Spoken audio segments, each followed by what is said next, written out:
criminality. Yes. That we need to dismantle structure of criminality.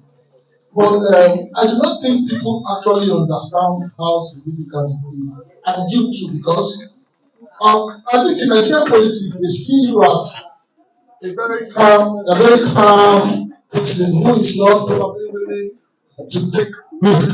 For example, in the 2023 election that just finished, there were a lot of things that happened in Rivers State where everybody knew you won. They knew they reduced your vote in Lagos and so many other parts of the world. But you came out and you were placating, like, let's do this, let's not do this. It was as if you were placating them. Because I think the kind of politics that is being played in Nigeria, you need to be actually firm, you need to be rugged, to be able to end the structure of criminality. But I don't take it serious because we are. Thank you. Thank you very much. Thank you. Thank you. Thank you. Thank you. When I was coming back from Cambridge this morning, this is what me and Master Zoke was discussing. I tell him that, quite frankly, my brother, I've been in this business for a long time, longer than you. In our country, humility is seen as weakness. It's actually a virtue because they allow you to stay firm. It is not. Rascality has become a measure of everything. It's not. When I gone to, like I was coming here this evening, when I went to Cambridge, people say, people, how about security? How about police? How about army? How about this? And the question I asked them, I'm just going to Cambridge. I'm just going to see my brothers and sisters in this. I'm not saying they might not be violent, but if they decide to be, some other people will decide to fight on my behalf too. So it will be, all of us will be fighting. I know we're not going to do that. But what I'm trying to tell is that I don't believe that that you use the same process you're trying to dismantle to solve the problem. You waste everybody's time. Just continue saying it is wrong. It's enough. We don't need to fight them. We don't need to kill anybody. Nobody should be harmed. Nobody will be the loser. You're going to put children on the line. I have never, and I will never use political talk to anybody. And I pray that all of us, all those who use people's children as talks, their children will end up being taught one day. If it's not fair, I won't do it. I'm at the forefront of everything. When I campaigned, everywhere I asked people to go. I went to View, I went to everywhere people didn't go. Kakangu, I went personally. Where people have never been, I went there. I didn't send anybody. And I don't send people. I won't put people on the line. Because what you're asking me to do now, I won't do it. But I'll say it, and people will be harmed. No. That's not the idea. The idea is that we'll continue. They will get tired. And I'm telling you, they're getting tired. They are seeing that what this life we're living, we want to question their morality. We want to question the rascality by appealing to their mind that this thing you're doing is wrong. It shouldn't be. Today they are worried. They respond to whatever I say every day. They will even respond to what I say here. Because they are worried. So it's just keep saying it. They think the people have not seen them before. They think they are right, and people say, Peter, is this true? And I say it's true. It is true. So we need to dismantle it. Not by fighting anybody. Not by saying this. People will even ask me, somebody asked me, what are we going to do with Labour Party? The reality is that, my brother, don't worry about it. We will fix it. That's what they want you to be preoccupied with. Our problem is not Labour Party. Our problem is them. We know what they want to achieve.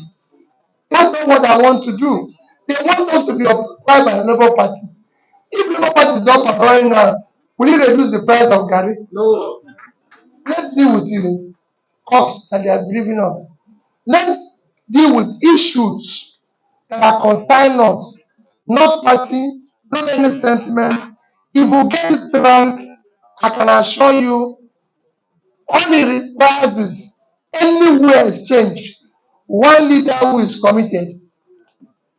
If you know Anambra State very well, before I became a governor, it was used for bad examples. In fact, they called it home for all. When I became governor, I said, no, no place is home for all. Because we cannot live with everybody. I take it to light of the nation.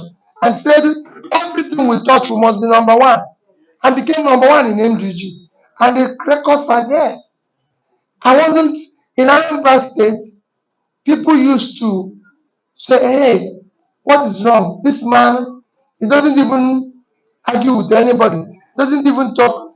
I have 3 friends that I met in my life as governor. President Jonathan was vice president of Nigeria. He's still alive. He will tell you, he came to Anambra State. I was driving somewhere with him. He saw how people were pushing me out on the road. As I said, no, sir, we don't use siren here.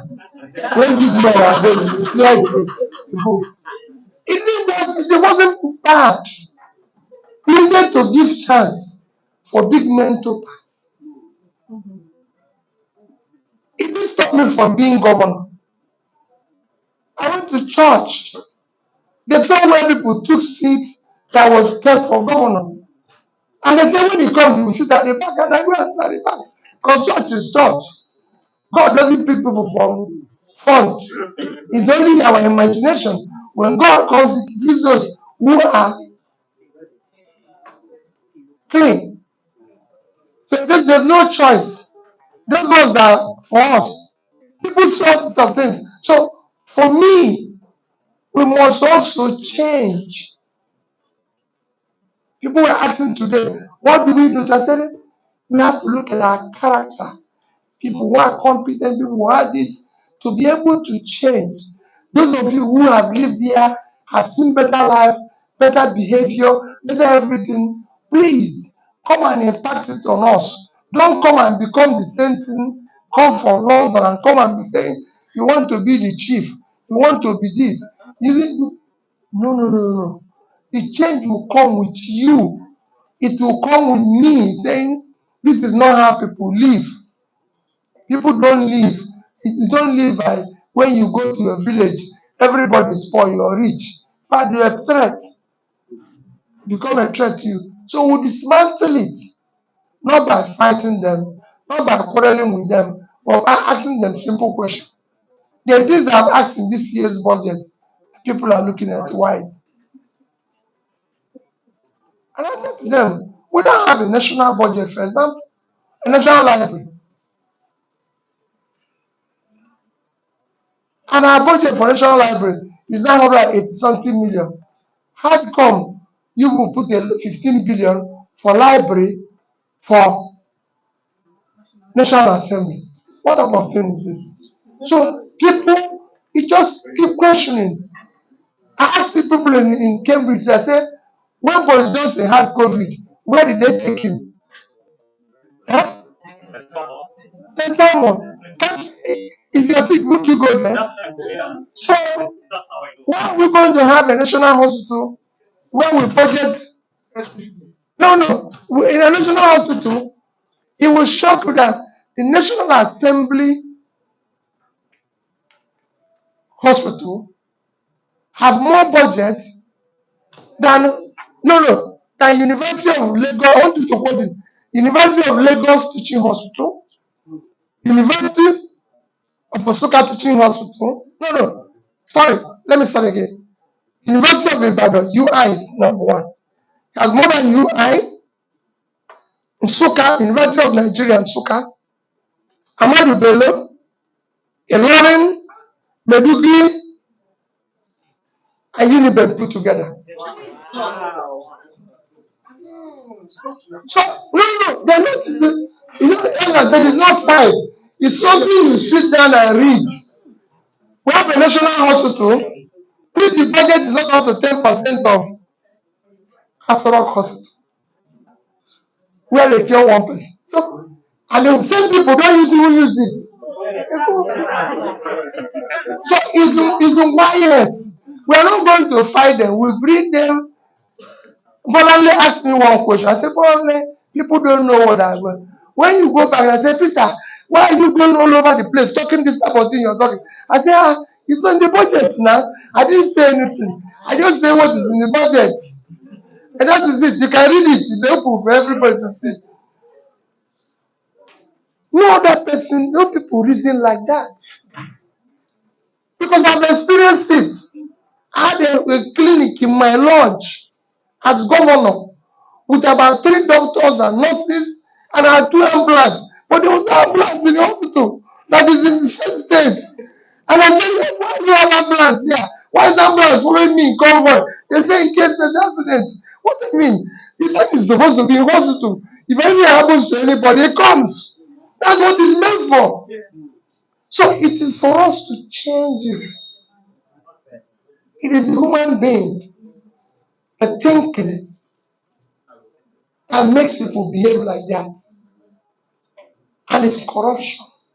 That's why I say criminality. When I say criminality, I mean corruption. If you don't dismantle it, you will not get anywhere. Corruption kills citizens and makes society. I say it every day. Okay. Maybe 2 months up.